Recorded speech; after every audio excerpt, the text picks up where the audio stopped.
Hi mask makers. I want to talk today about window masks. Now there's a huge need for these masks all over the UK, and our sewers at Mask Makers UK and in other mask making groups, we've been following in general the SSOL pattern. And this is a fantastic pattern. It's free to download online. It basically looks like this. And as you can tell, it is based on the octagonal or 3D or boxy design. So in other words, you could probably adapt any of those patterns that you're already using to make the 3D mask or the boxy mask, octagonal mask, and you could just add a window in it. It's a great mask. It's fantastic fit. As you can see, it does fog up a little bit when I speak, but there are a few tips and tricks for keeping that window clear, mainly adding a drop of a surfactant like a hand wash or shampoo or washing up liquid, and rubbing it on the inside of the window, letting it dry, and then polishing it off. So what I wanted to talk today about was how we can possibly improve or adapt this pattern. So we've been working at Mask Makers UK to, first of all, to simplify it, because we were wanting to donate these masks in batch to the places that were desperately needing them and that did not have access to window masks. That's been our main mandate, is to fulfill an urgent need during this pandemic for those people who otherwise don't have access. So this version is simplified. You'll see that it does not have the lines of stitching, the horizontal lines of stitching at the top and bottom of the window. The window is the same size, and this one has a nose wire built into it.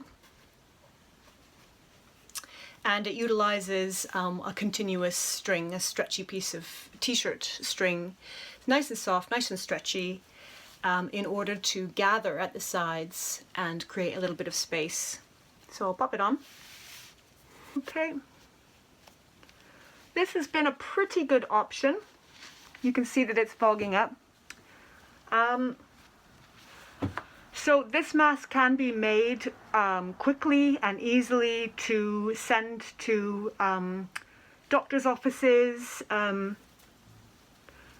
schools, etc. And this has been a pretty good design for that purpose because it can be made quickly, as I mentioned. It is basically the exact same shape as the SSOL, but with just a few shortcuts that makes it quicker and easier to sew. Okay, so the next thing that we looked at was a design like the Batwing, and popping a window into this design. This was a fairly good way to go, because what it does, it has these two pleats at the side, darts at the bottom where the chin is, so it kind of creates a triangle of a surface, a flat surface, and then it has a dart at the nose as well. Pretty good.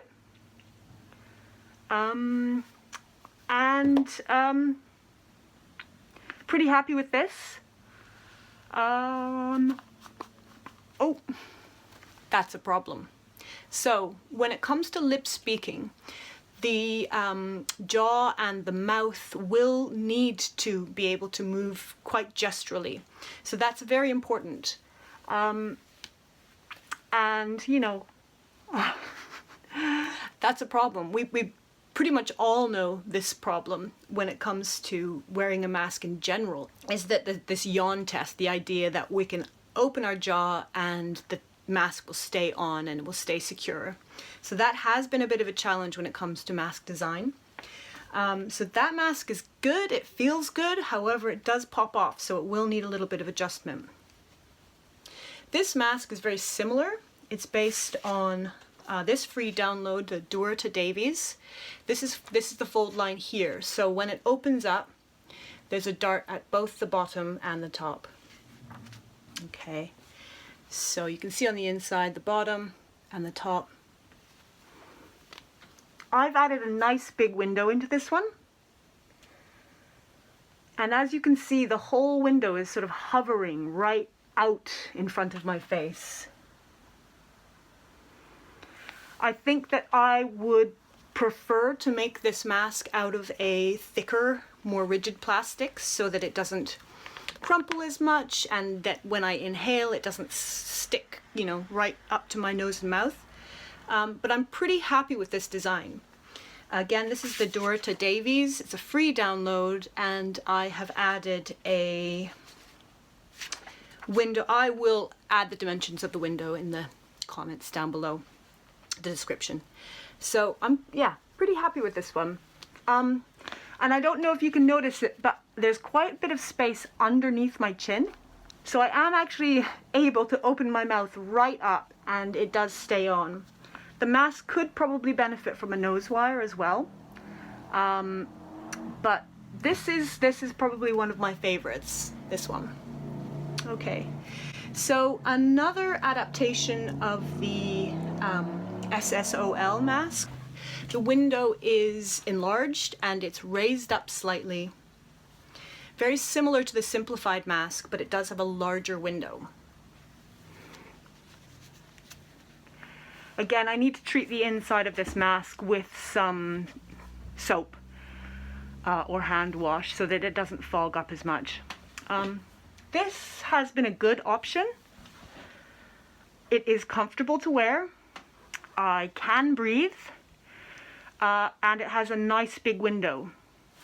The problem is that the window is actually quite close to my face. So you can see that my lips do actually touch the window if I, you know, if I am gesturing in that way. So it's a pretty good adaptation.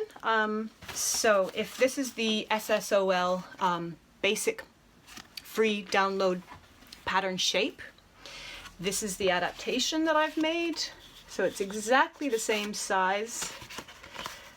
Yeah, but the window is raised up and it's enlarged. Whoops, there we go. So that was just to see if we could get a little bit more viewing visibility of the face. Okay, and this is an experimental mask that we have developed. So it's a combination of the Dorota Davies pointy beak design, this one, with the chin dart. Because what this does is it exaggerates the pointiness of the chin and it keeps the plastic. There's a fold right down the center of the plastic and it creates more space in front of the mouth where it's needed. So this is a combination. So it's got the chin dart, but it's the boxy top. And I think the reason for doing this was just to create more of an aesthetic appeal, as the pointy kind of beakiness maybe some folks weren't so into. So this is the boxy beak hybrid. There's a lot of space in front of the mouth as this chin is really exaggerated out, and but the framing happens in a box style at the top. This mask has been treated with some soap, but it probably could have been done with a little bit more. And it also has fairly rigid plastic. Now, the thing to notice here is the reflection. So, the angle of the window does make a difference to visibility. As you can see, the light is being reflected right in front of the mouth area, the area that is meant to be visible. So, there's something to that. There's learning there. Even though everything about this mask, everything else about this mask is great, I think there's just that consideration. So here's what the pattern looks like for that mask. It's the octagonal mask with the window enlarged and raised up slightly, but with the dart at the bottom, the chin dart. And I can include a link to that pattern as well. Here's another option. This is a different one altogether. Some of you may know this upper part referred to as the reverse nose fold, and it has the same on the bottom as well. This was a pattern I got from Gentleman Doll off of YouTube. I can include a link as well. I do like this one. It's comfortable. It hovers in front of my face without there being any real sort of contact or rubbing areas on my face. It has a lot of space, lots of extra space for lots of movement. I'm quite happy with this one actually, and I could see that this could be used as both of a window mask, lip reading mask, but possibly even a singer's mask, given how much space there is in front of the nose and mouth. So I'll include a link to this one down below. This is the Gentleman Doll pattern.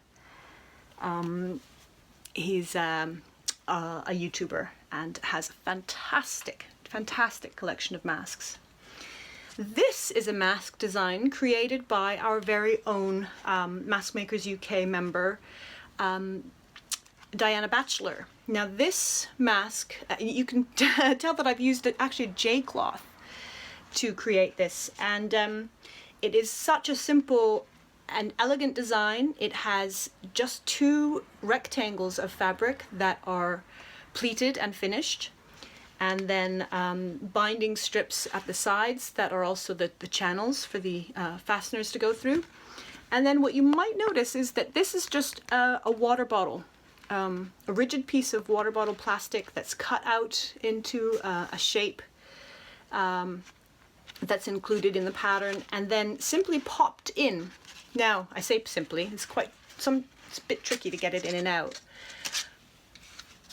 So that can just go in the wash, and then this can either be replaced or washed by hand. What I like about this is it utilizes recycled plastic.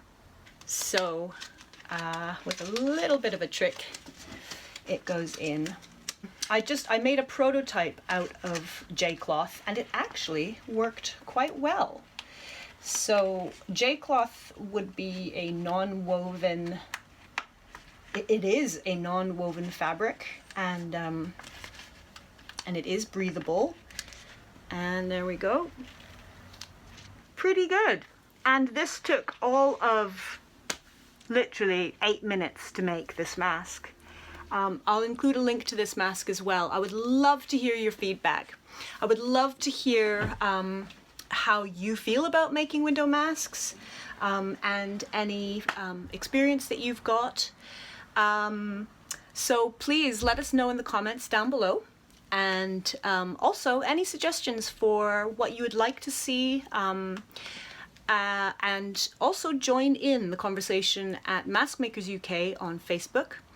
We would love to have you. There's come and share, and we're there for advice, and we love to share resources, etc. So join in the conversation. Happy sewing, and stay safe, everyone. Till next time, bye.